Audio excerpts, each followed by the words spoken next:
भगवान परशुराम की जयंती स्वामी सहजानंद सरस्वती समाज में जो उनके पश्चिमों पर चल करके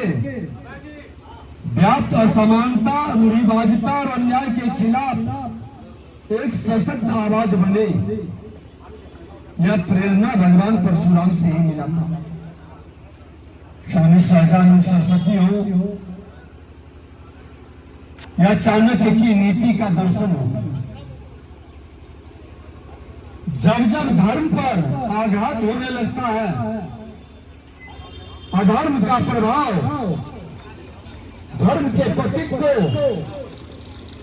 भयभीत करने का प्रयास करता है, तो ठीक कर रहे हैं हमारे पूर्व की वक्ता,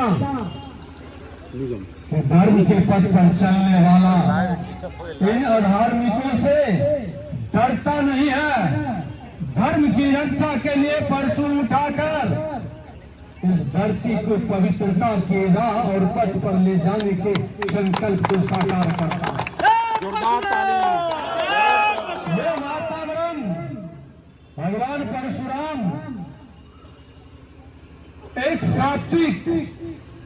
सनातन सृष्टि के उस वातावरण को, उस माहौल को खड़ा करने का काम किया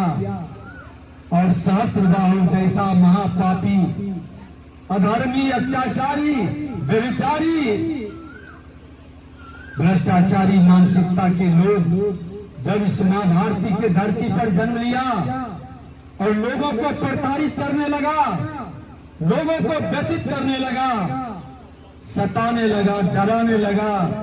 भयभीत करने लगा, तो कोई सेना लेकर नहीं, कोई बड़ी फौज लेकर नहीं, भगवान परशुराम ने अकेले परशु लेकर निकल गए और इन अधर्मियों का नाश कर करके इस धरती को फिर से धर्म की स्थापना की। भीड़ की जरूरत नहीं पड़ती है, अधर्म के विरुद्ध लड़ने के लिए भीड़ की जरूरत नहीं है। धर्म के पथ पर चलने वाले की जामात बढ़ते जाती है और अधर्म का नाश करने के लिए भगवान परशुराम को याद कर करके इनकी शौर्य और वीरता को, जो चिरंजीवी है, जो सदा इस पृथ्वी पर विराजने वाले हैं, और भगवान परशुराम तो विराज ही रहे थे, स्वामी के भक्त सेवक भी उनके हनुमान जी भी चिरंजीवी हैं,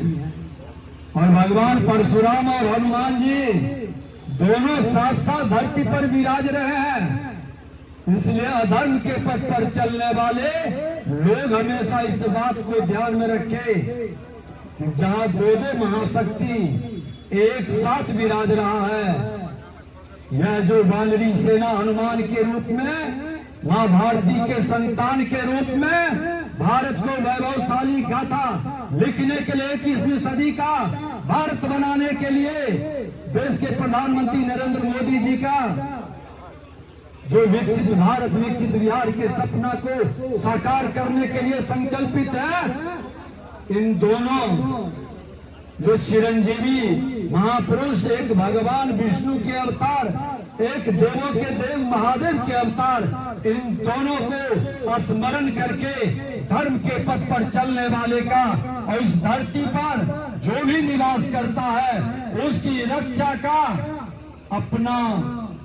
सूत्रधार बनने का आपको एक अवसर है।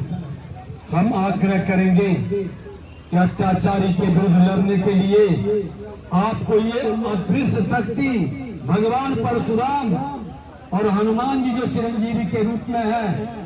उनको धर्म की स्थापना के लिए ही दोनों का अवतरण हुआ था, और हमेशा धर्म के पथ पर चलने वाले के साथ आप सब उनके वंशज, हमेशा भूमिहार हो या ब्राह्मण हो या उनसे जुड़े लवकुश के अवतार हो या भगवान कृष्ण भी विष्णु के अवतार हो और भगवान राम के माता सबरी हो या निषाद राज हो,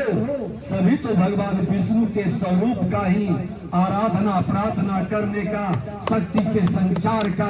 आगाज करता है। और उस आगाज के साथ हमको आपको ये संकल्पित होना है। भगवान परशुराम के जयंती के अवसर पर अक्षय तृतीया का प्रवेश हो गया है, जिसका कोई क्षय नहीं कर सकता है। यह अक्षय है और धर्म के पथ पर चलने वाले का कोई क्षय कर ही नहीं सकता है। इस भाव से